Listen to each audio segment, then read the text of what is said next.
Este es un mensaje del pastor John MacArthur, traducido y predicado en español para el mundo de habla hispana. Ahora llegamos al estudio de la palabra de Dios y quiero que abran su Biblia en Apocalipsis capítulo 6.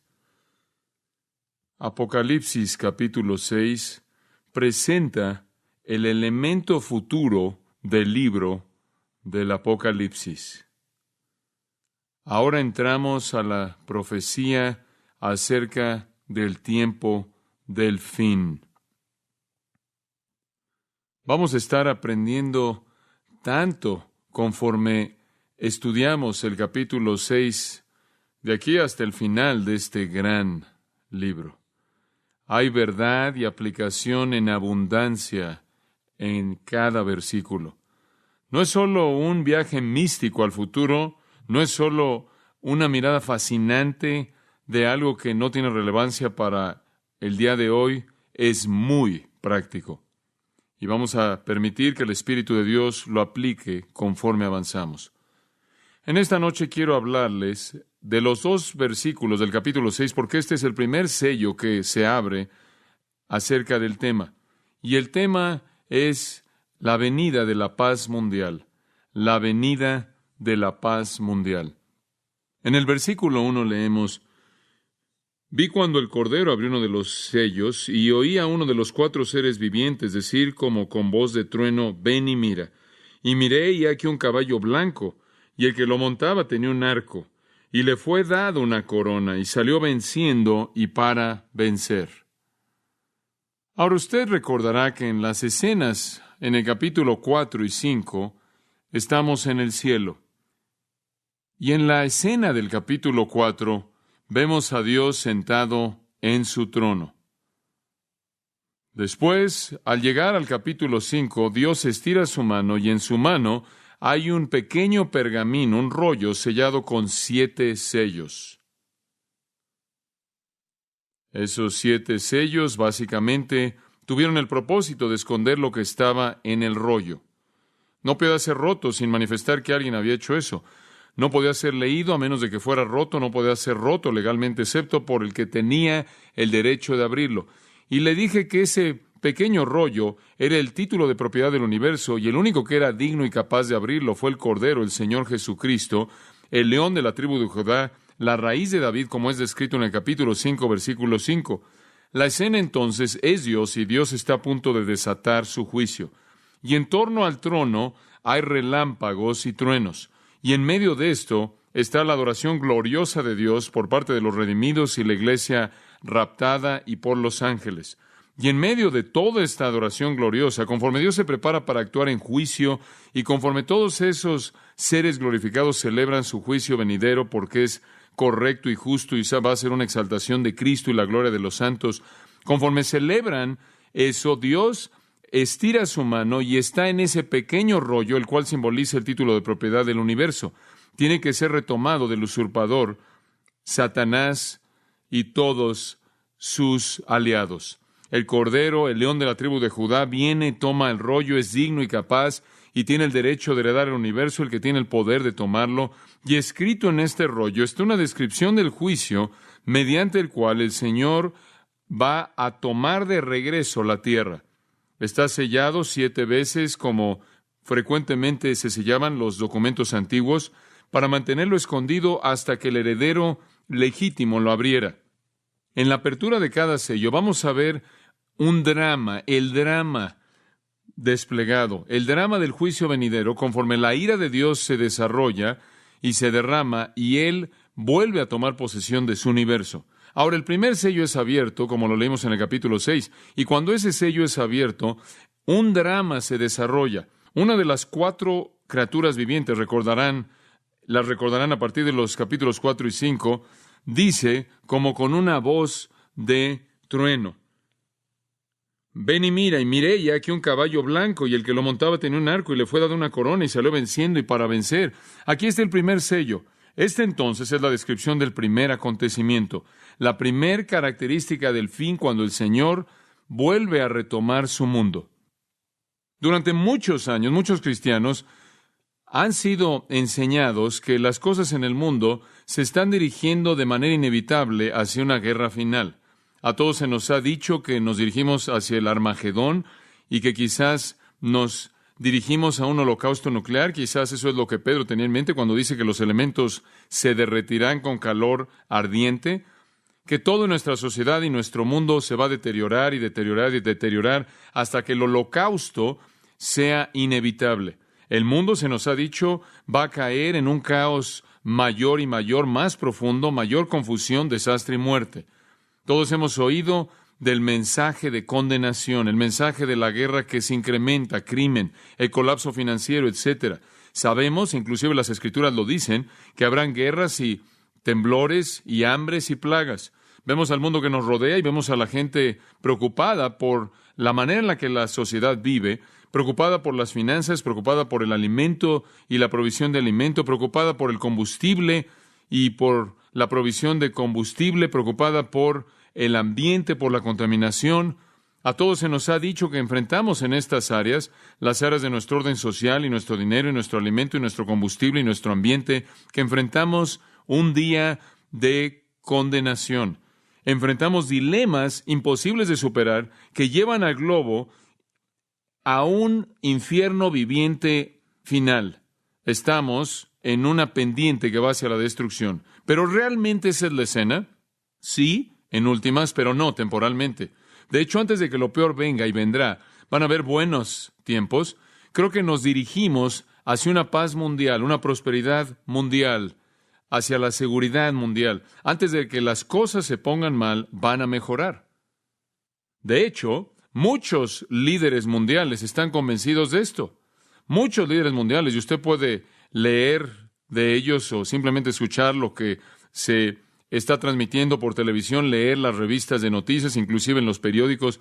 Muchos líderes mundiales están convencidos de que los problemas en nuestro mundo, los problemas de el alimento y combustible, la sociedad y el ambiente, estos problemas son tan serios y son algo tan crítico que están desviando la atención de las naciones del campo militar y toda la ingenuidad que ha sido derramada en los viajes espaciales, toda la ingenuidad que ha sido derramada en el desarrollo de armamento, en el desarrollo de armas, se va a mover hacia la sociedad y la economía y el ambiente y el alimento y el combustible y el genio maravilloso del hombre, la inteligencia maravillosa del hombre, nos va a sacar de esta caída.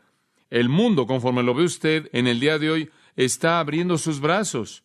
Oh, claro, hay problemas aquí y allá, siempre habrán problemas, pero el mundo realmente está deponiendo las armas porque tiene que concentrarse en lo que considera que son problemas más serios. El dinero, el orden social, el alimento, el combustible, el ambiente. La gente está atemorizada porque nuestro futuro está viéndose amenazado. Están muy preocupados por la calidad de vida. No están tan preocupados por las fronteras nacionales. Oh, y como dije, hay algunos lugares en donde todavía es un problema. Hay algo de amargura que es muy profundo y vemos lugares así. Pero en su mayoría, las grandes potencias del mundo se están apartando de la separación y pasando a la unificación. Estamos viendo la unificación de Europa, algo que quizás pensamos que nunca veríamos. Todos supusimos que la Unión Soviética se mantendría en la línea en la que estaba hasta el final y que sería el rey del norte y que descendería y destruiría y vencería a Israel. Hemos visto a Europa oriental y occidental unirse. Estamos viendo inclusive ahora cómo se están quitando esas barreras de comercio. Están hablando de una moneda en común. Están hablando de eliminar todas las barreras de comercio para facilitar una economía en común, de tal manera que los ricos puedan ayudar a los pobres para que se vuelvan más ricos. Están preocupados por la medicina, están preocupados por la salud, están preocupados por todas esas cosas y motivados por esas preocupaciones, quieren quitar todas las barreras que puedan, inclusive aún en nuestra parte norte del hemisferio occidental en donde vivimos, y estamos muy cerca de establecer un tratado de comercio, o lo que quiera llamarle, un pacto con México y Canadá, para quitar las barreras, para que la economía fluya de un lado a otro y así podamos aprovechar las fortalezas y compensar las debilidades. Un esfuerzo tremendo, tremendo se está llevando a cabo en los diferentes pensadores de nuestro mundo para pensar en medios mediante los cuales la unificación del mundo puede ocurrir. Robert Mueller ha sido llamado el filósofo de las Naciones Unidas y su profeta de la esperanza. Mueller ha servido a las Naciones Unidas durante 33 años y ha desarrollado misiones, ha estado en misiones diplomáticas por todo el mundo. Hoy es el asistente del secretario general de las Naciones Unidas. Él está a cargo de coordinar el trabajo de 32 agencias especializadas y programas mundiales para las Naciones Unidas. Él tiene que ser uno de los hombres más informados en todo el mundo. Y Mueller está convencido, y cito, de que no habrá una tercera guerra mundial entre las grandes potencias, fin de la cita, sino que en lugar de esto, él dice, nos dirigimos a una nueva era, un nuevo mundo, un nuevo Génesis, a un verdadero renacimiento global en donde Dios permanece político, moral, espiritual para hacer de este planeta que dure lo más que se puede, lo que siempre hemos querido que sea el planeta de Dios, fin de la cita. Él dice ser un buen católico. Su Dios, no obstante, no es el Dios personal de la Biblia, sino la fuerza cósmica que está trayendo la unión de todo el mundo. Y como puede ver, la gente cree que esto es todo lo que tenemos. Creen que la Tierra es lo único que existe. ¿Entiende eso? Creen que vamos a tener que aferrarnos a esto porque es lo único que existe. Esos son aquellos que son evolucionistas, creen que tenemos que preservarlo. Se preocupan por lo que usted hace con él. Y yo pensé, conforme estudiaba esto, si piensan que vamos a echar a perder esta tierra, espera hasta que veas lo que Jesús va a hacerle. Este es un mundo desechable, pero no saben eso. Este es un planeta que se consume. Este es un planeta que está listo para ser consumido, pero no lo saben. Fue diseñado para ser consumido, fue diseñado para ser desechable y fue diseñado para ser usado. Y cuando sea usado, el Señor mismo va a crear nuevos cielos y nueva tierra. Pero estas personas creen que esto es todo. Y el temor de perder el planeta está ganándole al temor de que sus fronteras nacionales sean preservadas o que el territorio que usted obtenga sea lo más que puede obtener o que lo pierda. Herman Kahn, quien está a cargo del Instituto Hudson, una organización de investigación en Nueva York dedicada a predecir el futuro, dice, y cito, aun con todos los problemas que enfrentamos en la actualidad, la humanidad en Estados Unidos de Norteamérica va a tener un gran futuro. Él dice, muchos de los temores que plagan a los norteamericanos el día de hoy no serán sino olvidados en años venideros. Él dice y predice, la explosión de la población pronto va a ser controlada. La tasa de nacimiento va a caer y la población del mundo se va a estabilizar en alrededor de 10 billones. El mundo no se está quedando sin recursos naturales debido a que provisiones inmensas se encuentran sin ser tocadas en el espacio y en los océanos de la Tierra. Tenemos suficiente energía y nunca se nos va a acabar el combustible fósil debido a que hay suficiente carbón por sí solo para durar cientos de años. Además del poder nuclear, también hay energía solar y calor térmico que está abajo de la superficie de la Tierra en casi un potencial ilimitado que apenas hemos comenzado a desarrollar. Todos los problemas de contaminación que ahora parecen ser tan serios eventualmente serán resueltos. La tasa de inflación va a caer por debajo del 5% y va a haber una explosión económica mundial. Las computadoras van a ser la clave para gran parte de lo que acabamos de mencionar y la ingeniería genética hará que el alimento sea suficiente y barato al desarrollar nuevas plantas que sean comestibles, que puedan ser cultivadas en agua salada. Fin de la cita. Él no está solo. Hay muchos, como él, líderes y analistas que creen que toda la energía y toda la atención y toda la inteligencia creativa fluyendo al problema está invirtiéndose en resolver el problema en nuestro mundo y nos van a llevar a una edad en la que el hombre pueda pensar que es una época de utopía, una época de paz y una época de prosperidad. Hemos probado algo de esto, ¿no es cierto? Con el fin de la Guerra Fría. Cuando esa época venga, cuando esa época de paz mundial venga, los habitantes cansados por la guerra en la tierra van a saludar la paz con éxtasis. Van a estar convencidos que la utopía ha llegado. Se va a ver como si todos los problemas hubieran sido resueltos. Finalmente, la paz internacional y cierto grado de prosperidad para todo el mundo. Hemos visto esto conforme las barreras de hierro del comunismo se han desintegrado y convertido en polvo. Hemos visto cómo el poder comunista invencible ha caído. Y de manera deliberada ellos lo han querido. Inclusive hemos oído a líderes comunistas disculpándose por su conducta antigua. Nadie menos que el Papa Juan Pablo II vio este cambio dramático y anunció que el mundo estaba, y cito, en un momento muy especial, como si hubiera despertado de una pesadilla y se hubiera abierto una mejor esperanza. Fin de la cita. Así lo dice el USA Today en diciembre de 1989. El Papa dice que estamos llegando a un mejor día. La gente está hablando como si la vela o la flama de la esperanza nunca hubiera ardido con mayor brillo. ¿Hay paz en el horizonte? ¿Realmente habrá paz mundial? ¿Realmente evadiremos una tercera guerra mundial y entraremos en una época de prosperidad, con barreras comerciales cayéndose, con una facilidad de entrar y salir de los lugares en este mundo y ser aceptados? ¿Habrá una ecualización? ¿Va a haber una situación en la que la economía va a estabilizarse de tal manera que los ricos van a compartir con los pobres y los sabios con los insensatos? Y la respuesta es sí. La Biblia predice un tiempo así. La Biblia predice que viene una paz mundial y va a venir. Pero escucha, va a ser una paz engañosa. Va a ser un sentido falso de seguridad. Va a ser la trampa más sutil y más engañosa que jamás ha sido colocada, porque va a seducir al mundo. Y van a ser atrapados en ella y van a ser destruidos. Y la trampa está siendo establecida, psicológica, social, política, económica y religiosamente. Y está trayendo al mundo. La paz internacional es el anzuelo. Es el anzuelo para la trampa en la cual la raza humana va a ser atrapada para sentir la furia final y completa de la ira de Dios. Nos dirigimos hacia la paz. En un discurso al pueblo norteamericano, el presidente Bush dijo esto: estamos comenzando una nueva era. Esta nueva era puede estar llena de promesa, una era de libertad, un tiempo de paz para todos los pueblos. Pero si la historia nos enseña algo, es que debemos resistir la agresión, o de lo contrario destruirá nuestras libertades, porque el apaciguamiento, la paz, no funciona. Él está diciendo que debemos mantener cierto nivel de fortaleza en esto, pero nos dirigimos a la paz.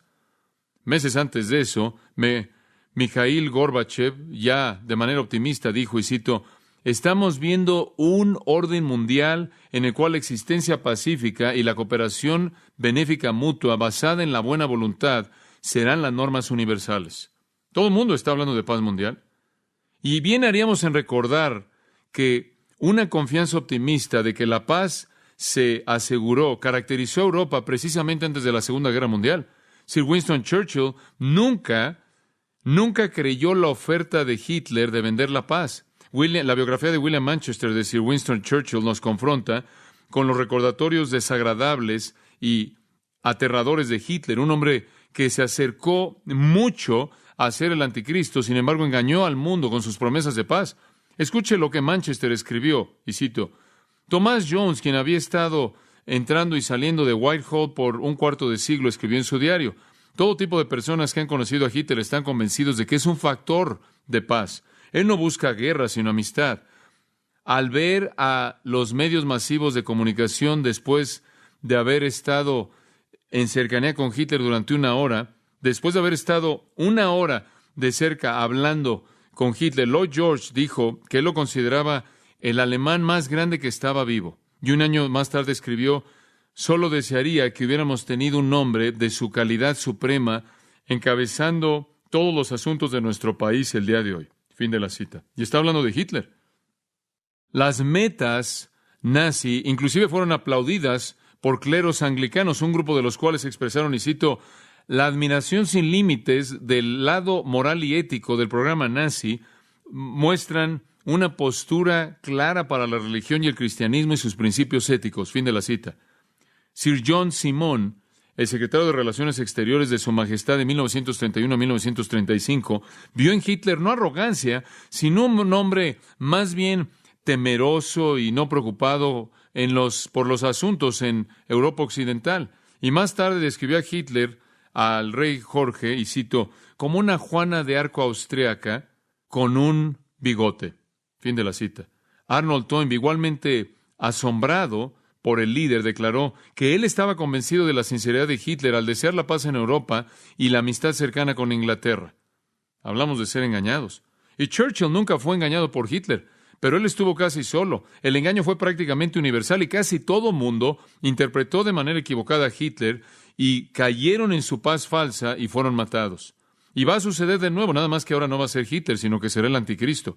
Y toda persona creerá que él quiere paz y será la siguiente Juana de Arco, con o sin bigote. Realmente creo que la apertura política de Europa Oriental y la apertura política del mundo se acerca más hacia la paz falsa del anticristo que la verdadera paz de Jesucristo. La religión también va a ser un factor. El ecumenismo religioso también va a ser un factor en esta unidad global. Toda persona se va a unir con el propósito de tener metas científicas y médicas y económicas y alimento y todas estas cosas de las que hablamos. Pero también creo que la religión tiene que involucrarse en esto, porque la religión puede apartar a la gente. Entonces, de alguna manera se tienen que derribar las barreras entre las religiones. El ecumenismo religioso es un jugador clave en esta unidad global. La religión ha dividido a la gente. Ha habido una enemistad profunda a lo largo de la historia entre católicos y protestantes, hindúes y musulmanes y demás y demás. Y si esto va a suceder, una tolerancia global en una paz mundial, las religiones van a tener que aceptarse abiertamente las unas a las otras. Van a tener que ignorar la doctrina y van a tener que ignorar las diferencias tradicionales. Y van a tener que formar una especie de fuerza religiosa, particularmente si todo, en cierta manera, va a ser controlado por el anticristo. Y bueno, está sucediendo. Hay tantas ilustraciones que podríamos dar y estar aquí horas, simplemente al darles ilustraciones prácticas del movimiento hacia la religión, una religión mundial, hacia la tolerancia de todo. Y por cierto, al mismo tiempo, debo decir, a manera de paréntesis, intolerancia hacia el cristianismo verdadero. Esa intolerancia hacia el cristianismo verdadero va a escalar en este proceso. La hostilidad hacia nosotros va a escalar, pero creo, como lo he señalado, que la iglesia es arrebatada antes de que la paz falsa venga, y entonces estaremos fuera del camino y pensarán que la barrera más grande ha sido quitada. Permítame darle algunas ilustraciones. La Madre Teresa, quien ustedes saben yo he conocido y he hablado con ella, y aquellos que trabajan con ella nunca trataron de convertir a hindús muriendo a Cristo. He estado en su casa, ahí en Calcuta, y ella nos enseñó y pasamos un tiempo con ella en los recintos de las hermanas ahí también, en ese mismo lugar. Ella nunca trata de convertir a hindús que están muriendo a Cristo. Ella dice, cito, si al venir cara a cara con Dios lo aceptamos en nuestras vidas, entonces nos volvemos un mejor hindú, un mejor musulmán, un mejor católico, o mejor lo que seamos. Lo que Dios es en tu mente lo debes aceptar. Fin de la cita. Realmente no le importa si usted es hindú, musulmán, católico, lo que sea, siempre y cuando usted venga cara a cara con Dios, lo que quiera decir con eso. Uno de los escritores católicos más leídos de nuestra época es un hombre llamado Tomás Merton. Si usted ha estado cerca de algún católico que en cierta manera están en el extremo místico del catolicismo, han hablado de él. Él es un escritor muy, muy influyente, y él tiene una calidez y pasión en él que lo hace muy creíble. Un mes antes de su muerte, Merton le dijo a una congregación ecuménica de representantes de varias religiones en Calcuta, y cito, mis queridos hermanos, ya somos uno, pero imaginamos que no lo somos. Y lo que tenemos que descubrir es nuestra unidad original. Fin de la cita. Lo que él está diciendo es que tenemos barreras artificiales, realmente somos uno, todos nosotros, independientemente de qué religión seamos. Él estaba haciendo un eco del sentimiento de la Madre Teresa y lo que muchos otros católicos, incluyendo papas, han estado diciendo por mucho tiempo. Hay muchos católicos que en la actualidad están involucrados en la intolerancia de la meditación trascendental, zen, yoga, el misticismo oriental. Un hombre llamado el cardenal Ratzinger, un guardián vaticano de ortodoxia católica, publicó una carta de 23 páginas a mediados de diciembre de 1989 a 3,000 obispos católicos romanos. Y en esa carta, la declaración que él hizo, la cual fue aprobada por Juan Pablo II, en esa carta no condenó el misticismo oriental o la meditación de la nueva era o la técnica yoga, sino que de hecho sugirió, y cito, tomar de ello lo que es útil. Fin de la cita. Juan Pablo II públicamente ha alentado una actitud así sincretista. En las universidades de Calcuta y Nueva Delhi, en su visita de 1986 a la India, el Papa le dijo a audiencias hindús, y cito, que la misión de la India es crucial debido a la intuición de la India de la naturaleza espiritual del hombre. De hecho, la contribución más grande de la India al mundo puede ser ofrecerle una visión espiritual del hombre. Y el mundo bien hace en asistir con disposición, en poner atención de manera dispuesta a esta sabiduría antigua para encontrar enriquecimiento para la vida humana. Fin de la cita. Esa es una declaración increíble, ¿no es cierto? De alguien que supuestamente debe ser la cabeza de la verdadera iglesia acerca de una religión idólatra que adora demonios en la India. Otro líder mundial muy importante es un hombre llamado, con el título Dalai Lama. Su santidad el Dalai Lama, quien es Dios para la mayoría de los budistas tibetanos, ha sido bien recibido, claro, por católicos romanos alrededor del mundo. 2 veces se ha reunido con el Papa Pablo VI, se ha reunido 5 o más veces con su buen amigo Juan Pablo II, y dice el Dalai Lama, y cito, ambos tenemos el mismo objetivo. Y al comienzo de su gira por Estados Unidos de Norteamérica, lo llamaron el Dios Rey. Él en la Catedral de San Patricio en 1979 fue reconocido, y la relación entre los budistas y los católicos, el Papa y el Dalai Lama, ha continuado permaneciendo fuerte. Y podría darles todo tipo de información de esto.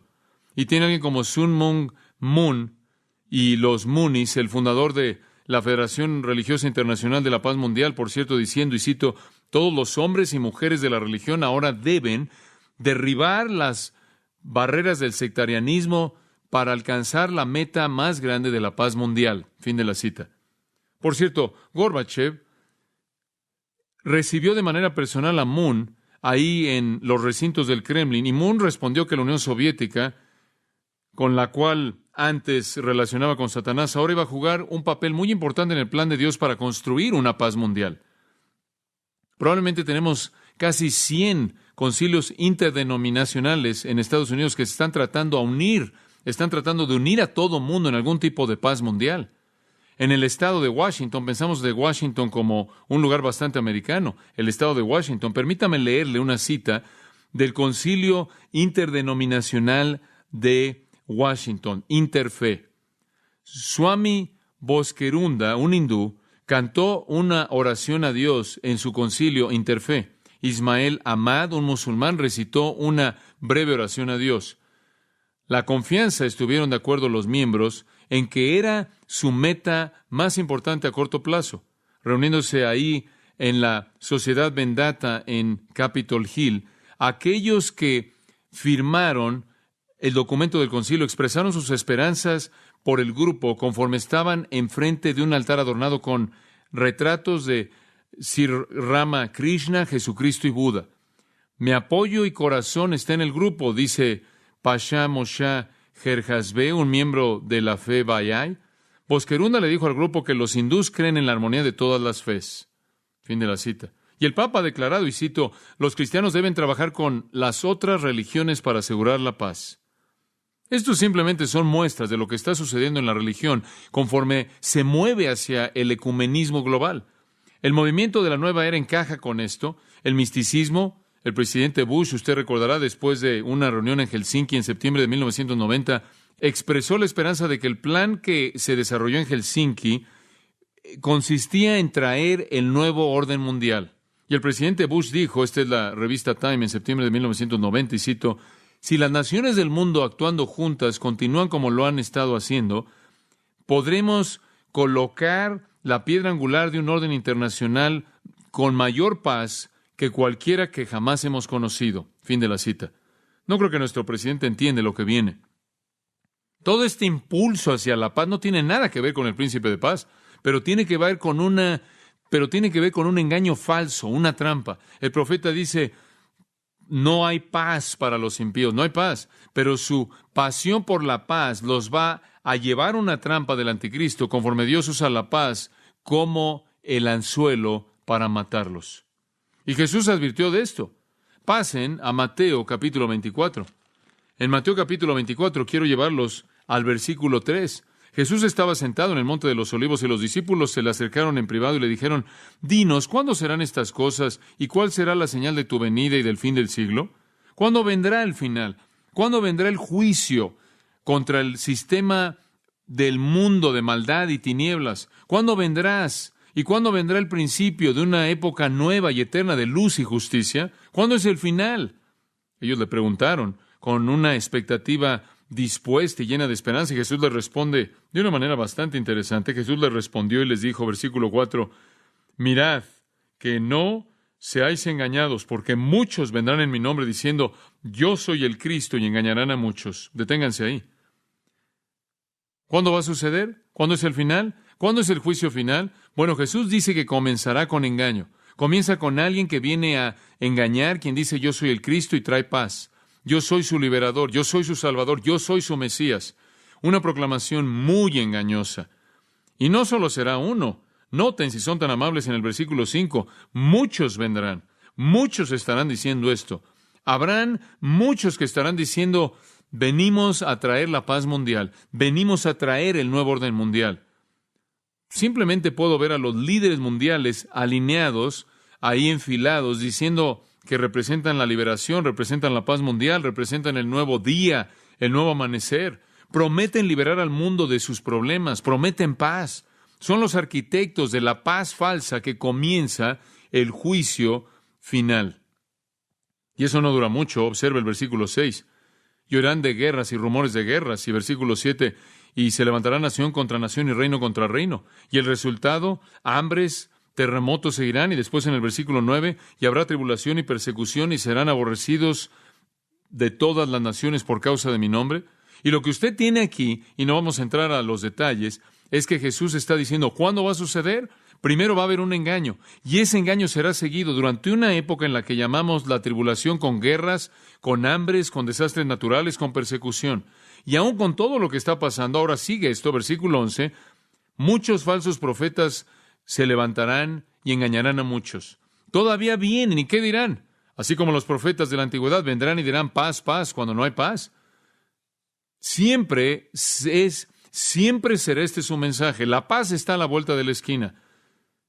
Aún en el juicio final, usted llega al versículo 21 y ahora está en la segunda mitad del periodo de 7 años que se llama la Gran Tribulación. La primera mitad es llamada en el versículo 8 el principio de dolores. La segunda mitad es llamada la Gran Tribulación. Y aún en ese entonces, el versículo 23 dice que la gente va a decir, he aquí está el Cristo, ahí está. Y versículo 24, y falsos cristos, falsos profetas se levantarán y harán señales y milagros, de tal manera que engañarán, si fuese posible, aún a los escogidos. Y después dice en el versículo 25, se los he dicho por adelantado. Si les dicen, he aquí en el desierto, no vayan. Si dice, ahí está escondido, ahí en los cuartos interiores, no le crean. Escuche, desde el tiempo del comienzo del periodo de tribulación, el tiempo del final después del rapto de la iglesia en adelante, va a comenzar con una paz falsa. La paz falsa se va a desmoronar y se va a convertir en guerra rápidamente conforme Dios derrama el juicio, pero aún en medio de esto, los falsos profetas todavía van a estar clamando paz, paz. Aún con todas las señales que proceden en el día final del Señor, el cual es al final de la tribulación, cuando la furia completa de Dios sea desatada, aún con todas las señales llevando hasta eso, con las guerras y con los hambres y con la pestilencia y las plagas y todos los desastres naturales, aún con todo el holocausto que está volando alrededor de todo mundo, por todos lados, la gente todavía va a ser engañada acerca de este asunto de la paz. Es un clamor tan desesperado. Y le voy a decir esto, una vez que la prueben al principio y después se desmorone, van a buscar de manera desesperada recuperarla. Primera de Tesalonicenses capítulo 5 nos lleva al borde del día del Señor, al límite del día del Señor, al final de la tribulación. Y dice en el capítulo 5, versículo 3, que mientras que están diciendo paz y seguridad, entonces vendrá destrucción, y vendrá repentinamente, como los dolores de parto vienen a una mujer con hijo y no escaparán. Todos estarán diciendo paz y seguridad y la destrucción vendrá el día del Señor. Mateo capítulo 24 nos lleva del principio del tiempo que llamamos la tribulación hasta el regreso de Cristo. La primera fase, simplemente para que lo entienda, es esta paz engañosa que es presentada por salvadores engañosos y supuestos pacificadores, cristos engañosos, que se desmorona y se convierte en guerra. Pero aún conforme el periodo entero escala de guerra a hambre, a desastres naturales y pestilencias, aún en medio de la abominación desoladora, la profanación del templo, aún a lo largo de las persecuciones que vienen hasta el borde, hasta el punto del límite del día del Señor, cuando la señal del Hijo del Hombre aparece en el cielo y Jesús está listo para regresar y el cielo se oscurece y toda la gente clama porque las rocas y los montes les caigan delante y los oculten delante del rostro de Cristo para esconderlos de Él. Hasta ese momento, la gente que pensó en organizar la primera paz estará clamando, la paz bien, la paz está de regreso, y habrá gente que lo cree. De regreso en la profecía de Jeremías, él profetizó de un día histórico del Señor. El día histórico del Señor fue un día en el que Dios iba a traer juicio en contra de Judá en el pasado, y él era el profeta de Dios para advertirles, y lo hizo con lágrimas. Él les habló de un horror venidero, de juicio divino venidero, inclusive les dijo, deben saberlo porque hay unas señales presentes. Digo, hay algunas cosas que están sucediendo que son precursores antes del día del Señor que ustedes deben conocer. Ustedes deben advertirle a la gente. Él dice, capítulo 6, versículo 1, ya la maldad ve desde el norte y una gran destrucción está ahí. La pueden ver viniendo, entonces toquen una trompeta, adviertan al pueblo, viene. Pero a pesar de eso, a pesar de todo lo que Jeremías dijo acerca de el derrocamiento de Judá y el derrocamiento de Jerusalén, a pesar de todos los precursores, a pesar de todo el juicio inminente, a pesar de el poder aquí visible a ellos, podían verlo ahí que ya venía, siguieron creyendo que todo estaría bien, que todo estaría bien. ¿Por qué? Ahí en el capítulo 6, versículo 14, porque los falsos maestros vinieron y los falsos profetas y dijeron paz, paz, seguían diciéndoles viene la paz, capítulo 8, versículo 11, siguieron diciéndoles paz, paz, pero no hay paz. Capítulo 14, versículos 13 y 14, los profetas. ¿Y qué es lo que dicen los profetas? Paz, no verán la espada, no verán hambre, yo les voy a dar paz duradera. Están profetizando falsamente, dijo él. No va a haber ninguna paz.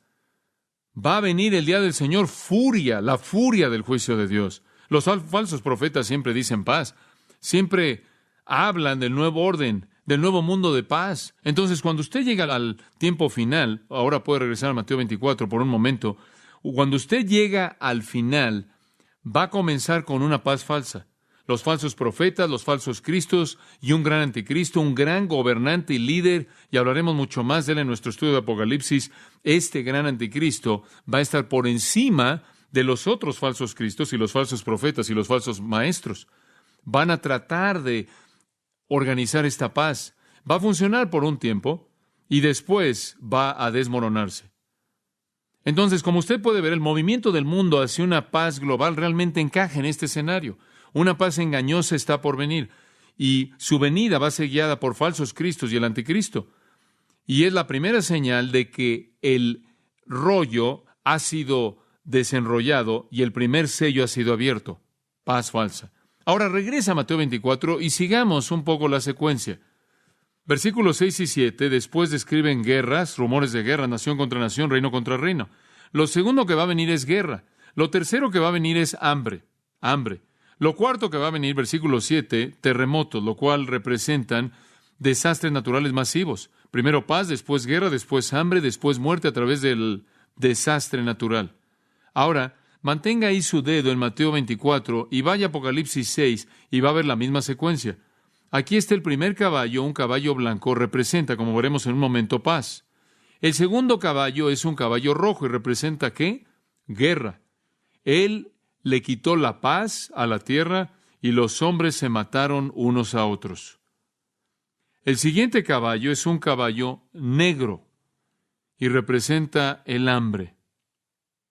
Y vemos la balanza y el trigo y todo eso representa condiciones de hambre. Y después el cuarto sello, un caballo amarillo, un caballo con, digamos, verdoso pálido, representa la muerte, desastres naturales, plagas que también son mencionadas aún antes. Como puede ver, los paralelos son exactos. Paz, guerra, hambre, muerte. Esos son los caballos. Y Jesús dijo, paz, guerra, hambre y desastre natural. Y claro, implica una muerte masiva. Y Jesús dijo, estas cosas en el versículo 8 son meramente principio de dolores. Simplemente el comienzo. Y después notará en el versículo 9, os entregarán a tribulación, los matarán y serán aborrecidos por todas las naciones por causa de mi nombre. Y usted dice, ¿de quién está hablando? Yo creo que está hablando aquí de gente redimida. Bueno, dice usted, pensé que la iglesia había sido arrebatada. Sí, yo creo que sí lo fue, pero también creo que tan pronto como ese periodo de tiempo comience, va a haber una conversión que se lleva a cabo. Va a haber gente que va a ser redimida durante ese tiempo. Y creo que van a ser perseguidos y van a ser calumniados. De hecho, a lo largo del periodo entero de la tribulación, lo ve ahí hasta el versículo 15, a partir de la abominación desoladora en adelante, ay de los que tienen hijo, ay de aquellas que están lactando por lo que va a venir. Y esto ciertamente se relaciona con Israel, porque los judíos van a ser perseguidos también. Pero menciona a los elegidos ahí en el versículo 24, aquellos que serán redimidos, que también serán perseguidos. Entonces va a haber un ataque, una matanza contra los verdaderos creyentes y contra Israel. Ahora quiero que observe aquí que hay una secuencia muy importante. Usted tiene un paralelo de los primeros 4 en Mateo, como lo son los primeros 4 sellos en Apocalipsis 6. El quinto sello en Apocalipsis 6 son los mártires bajo el altar.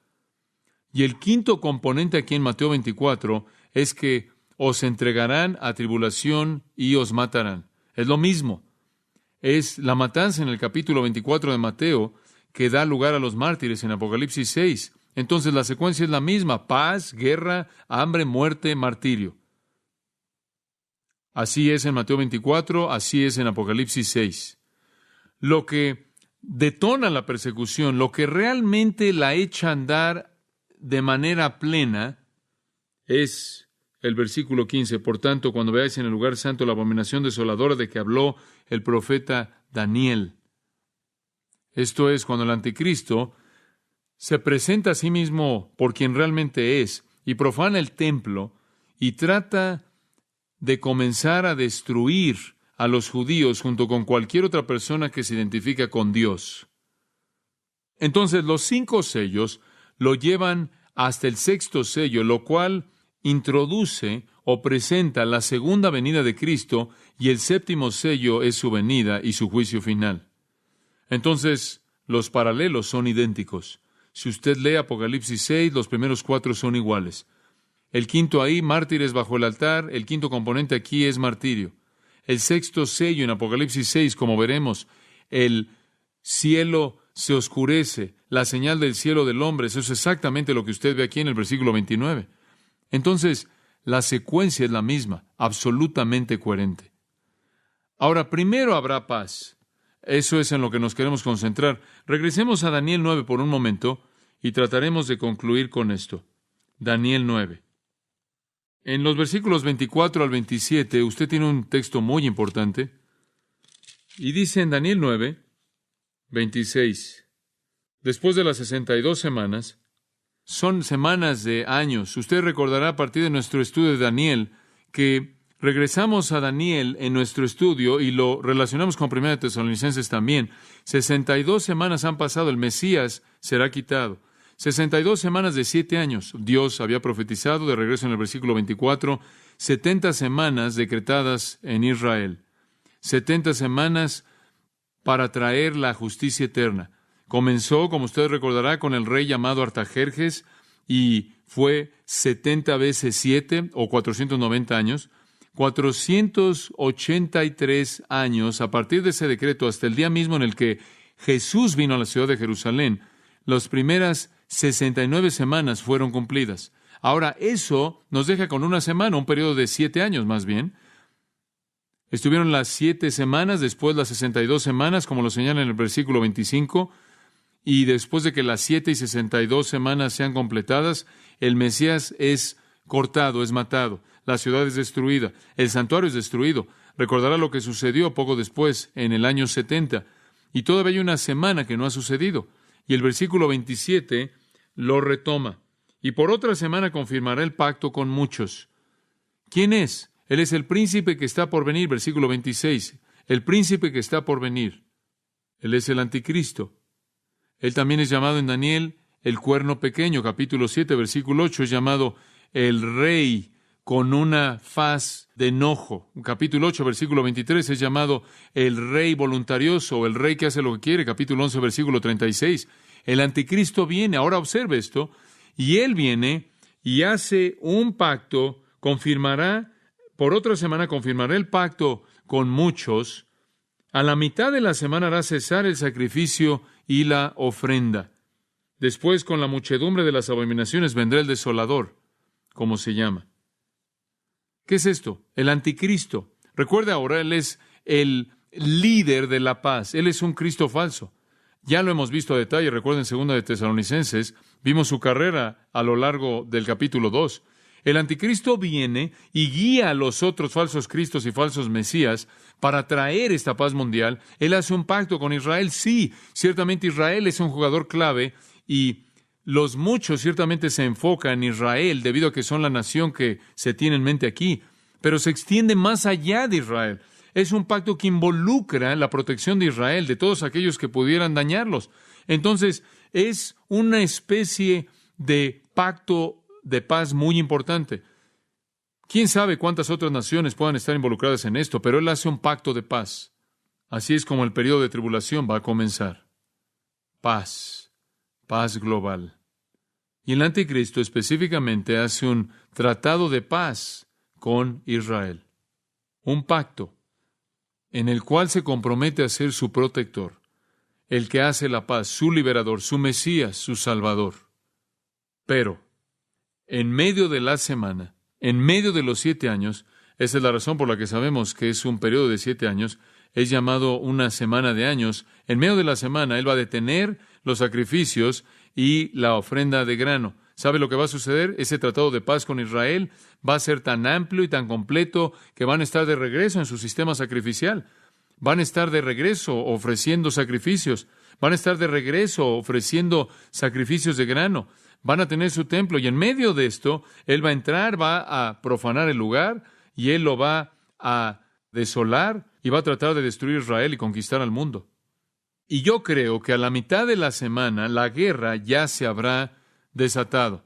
No creo que la paz va a durar los 3 años y medio completos. Las guerras y los rumores de guerras ya habrán comenzado. Pero estamos seguros de que se va a desatar cuando el anticristo profane el lugar santísimo conforme se presenta a sí mismo como Dios. Y veremos más de eso en el futuro en Apocalipsis para ser adorado por el mundo entero. Y eso lleva al mundo a una guerra masiva que en últimas termina en el Armagedón. Pero todo comienza con paz. La paz viene para el mundo, para Israel. Prosperidad, seguridad. Es una trampa seguida de guerra, hambre, desastre natural, persecución intensa, el oscurecimiento del cielo, la aparición de Cristo, el juicio devastador y después su reino. Este es el futuro. Los dolores de parto van a venir comenzando con la paz.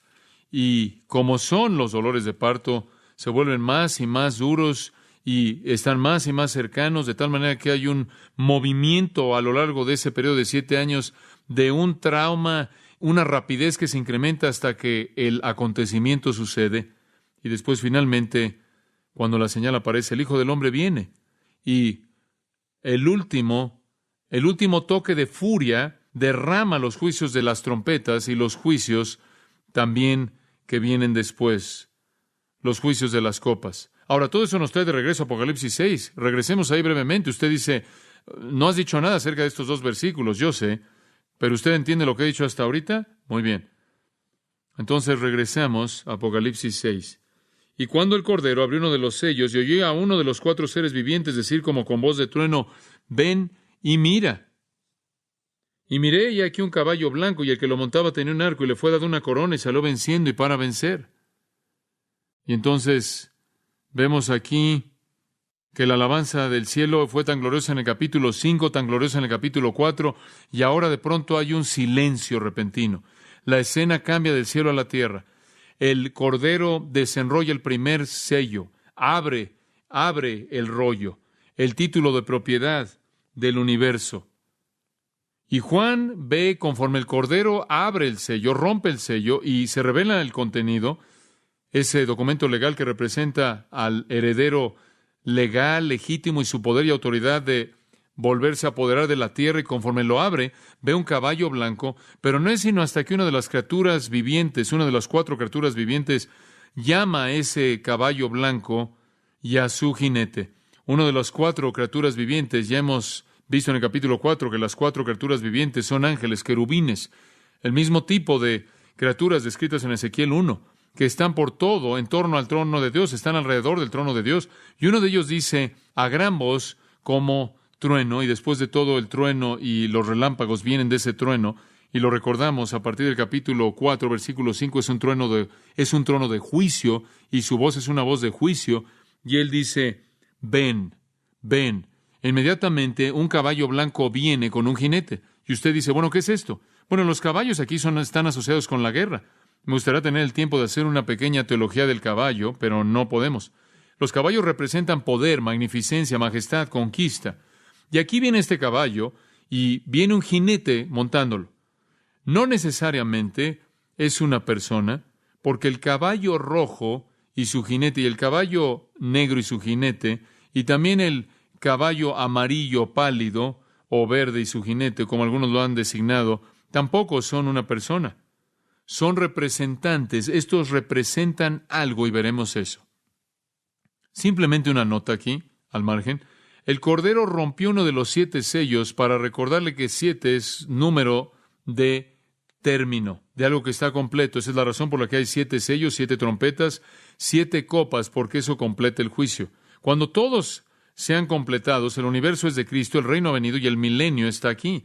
Todos estos acontecimientos también ocurren en un periodo llamado la tribulación, el cual es una semana, la 70ª semana de Daniel, un periodo de 7 años. Jesús, como dije, la dividió en 2 partes, los dolores de parto la primera mitad y la gran tribulación la segunda mitad, separándola, la abominación desoladora, la cual es cuando el anticristo profana el templo en Jerusalén y él hace que la persecución se desate y trata de destruir Israel y se levanta como Dios que debe ser adorado por todo el mundo. Y como vimos en la primera mitad, generalmente usted tiene 4 sellos, los cuales son paz, guerra, hambre y desastre que trae muerte. El 5º sello, la abominación dispara la persecución y después el 6º y 7º sello traen el fin. La mitad de este periodo es designada como 42 meses, Apocalipsis 11:2 y Apocalipsis 13:5, y aún es designada como 1260 días en Apocalipsis 11:3 y 12:6. Entonces, el periodo de tiempo está establecido. Tienen que ser 7 años, porque inclusive se nos dan meses y días para poder ver cuál es la mitad. Multiplíquelo por 2 y son 7 años.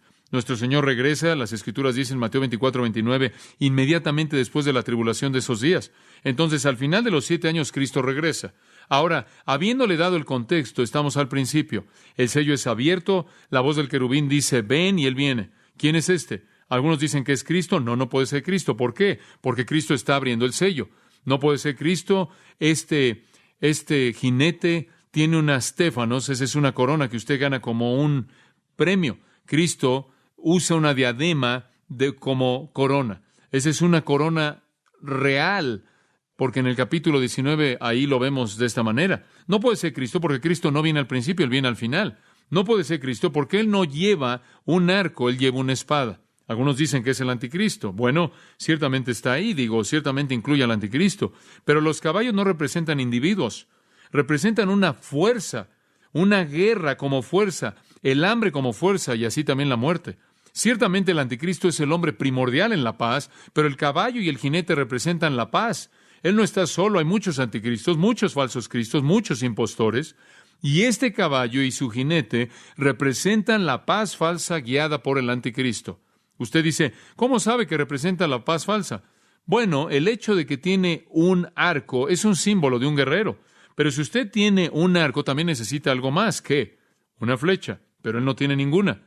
La ausencia de flechas habla de una victoria sin sangre. La paz mundial traída por este hacedor de pactos y sus huestes, sus cómplices, de una manera no sangrienta. Y después una frase interesante. Le fue dada una corona. En cierta manera es coronado aquí de manera democrática. No parece que la tomó, simplemente se le dio.